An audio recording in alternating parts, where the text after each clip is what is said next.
And hello, Jets fans, and welcome to Rich Sports Talk. This is our fourth version of the New York Jets mock draft. Of course, just a little reminder, this is a 3-round mock draft. We will get to the 7-round mock drafts as we get past the free agency point. Makes it a little bit easier for me. But until then, we're going to be focused on a New York Jets 3-round mock draft. These are my picks, who I believe the Jets will select based off of what Joe Douglas has done in the past. And of course, let's get right into it. With the 4th overall pick, I have the Jets taking Kayvon Thibodeaux, the defensive end out of Oregon. Now, I know there's been a lot of speculation that has come out. There's been a lot of people that have come out and said that they are concerned about his work ethic and his motor on the field. But there's two huge reasons why I don't think the Jets will pass on this opportunity. Number one, Robert Saleh already said it in Mobile. They said that the big thing on their defense is they need to improve the defensive line, because if they can improve that unit, it improves the other two back-end units on the defense. And number two, you can make the case that Thibodeaux could be the most physically gifted player in this entire draft. And the Jets feel confident that he is an elite edge rusher and really give them their first great edge presence since John Abraham did merely 15 years ago. I just think it's going to be too much of an opportunity to pass up, because there's a lot of good in this draft. There's only really 3 players that really stick out above the rest in terms of how good they potentially can be, and Thibodeaux fits that mold. And given how much the Jets want to build their pass rush, and just the thought of having Thibodeaux on the other side of Carl Lawson when you have Quinnen Williams and John Franklin Myers in the middle is just something that I can't see the Jets passing up on. At number 10, I have the Jets taking Trevor Penning, the offensive tackle out of Northern Iowa. And I understand that this seems a bit early, and I do think the Jets are going to likely trade the 10th pick back to move back. But in this scenario, let's say the Jets cannot find a trade partner at number 10.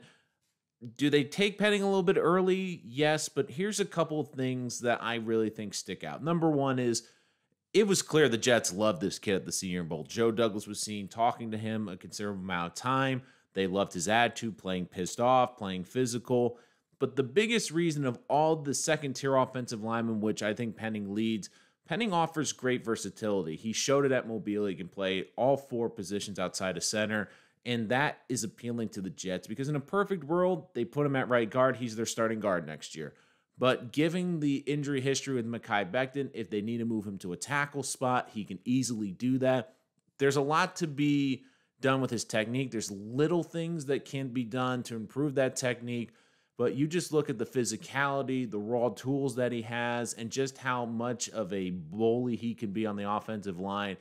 This, to me, is one of those players, like if Joe Douglas could create a player, it would be Trevor Penning. And I just think that the Jets are not going to pass up on this opportunity to get a versatile offensive lineman that to help protect Zach Wilson, but also offer them scheme versatility to give them a player that could fill out multiple positions.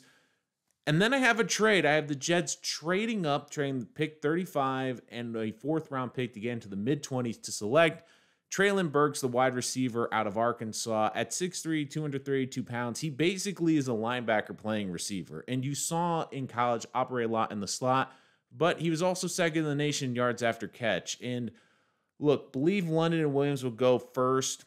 Burks is going to fall a little bit into the 20s. And at that point, the Jets are likely going to school him. But even if they get a good receiver in free agency or in the trade market, just really like the size that he offers. And to me, he could be this team's Deebo Samuel, because especially in Arkansas, you saw them use him a lot in jet sweeps, in the running game as a receiver. He offers that versatility. And even though I like Elijah Moore running the football, Burks with that size and that build can take a little bit more punishment. He offers a unique tool that the Jets can move around in this offense, outside, inside, in the backfield. Just a key cog that could really help Zach Wilson's development and give this offense another key weapon. In the 2nd round, I have them going with Jeremy Ruckert, the tight end out of Ohio State. Here is the key reason why I have the Jets taking Ruckert. They talked ad nauseum about a lot of the tight ends, but if you really listen, Ron Middleton and this coaching staff really liked Ruckert. They loved his ability. They loved his being afraid of not getting into contact.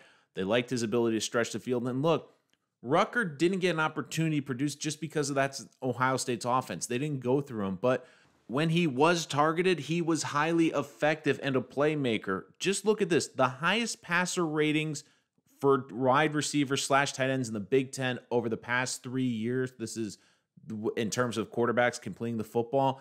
Listen to this list. Terry McLaurin, number 1. Number 2, Jeremy Ruckert. Number 3, Chris Olave. Number 4, Garrett Wilson. And number 5, Paris Campbell. I'd say that's pretty good company. And it shows that even though he was rarely used, when he did get the football, he made plays. This is a 5-star kid. He's a kid from Long Island. I think the fan base will also get juice out of this. I'm not saying that's why they'll make this pick, but Ruckert, of all the tight ends, has the most untapped potential, and the Jets got to work with him exclusively in Mobile, and from all indications, they fell in love with this kid down the Senior Bowl. And in the 3rd round, I have them going with Cole Strange, the interior offensive lineman from Chattanooga. Strange made quite the impact in Mobile, not only for on the field, but becoming viral for this old school 1-bar helmet. I mean, a lot of people got a kick out of that, but here's the thing. Now, a lot of people might hate this pick because in a perfect world, Strange might not even play next year. And I know what a lot of you are going to say. Well, wait a minute. It's the 3rd round pick. Don't you want them to have a big impact on the team next year? And yes, but here's the thing. While he may not start, he gives them a high upside interior offensive lineman that they can build around. Again, I really love Strange's athleticism. He is a really underrated athlete, was really good at pulling in the Senior Bowl.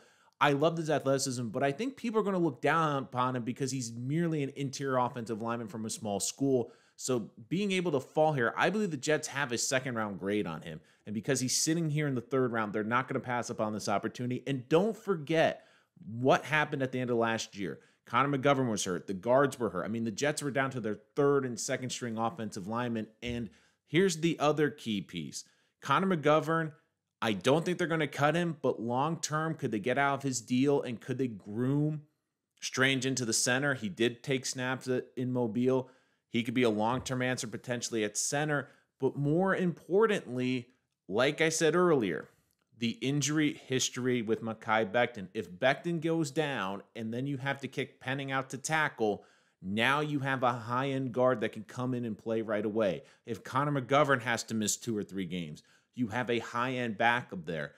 We saw it all last year in the NFL when offensive linemen went down and there was a lot of injuries. Teams were not able to recover, and the Jets did a good job addressing some of that depth last year, but Strange to me is not only an elite depth piece, but he's a potential future starter and another key building block to put in front of Zach Wilson, protect Zach Wilson, and also to help this running game going forward.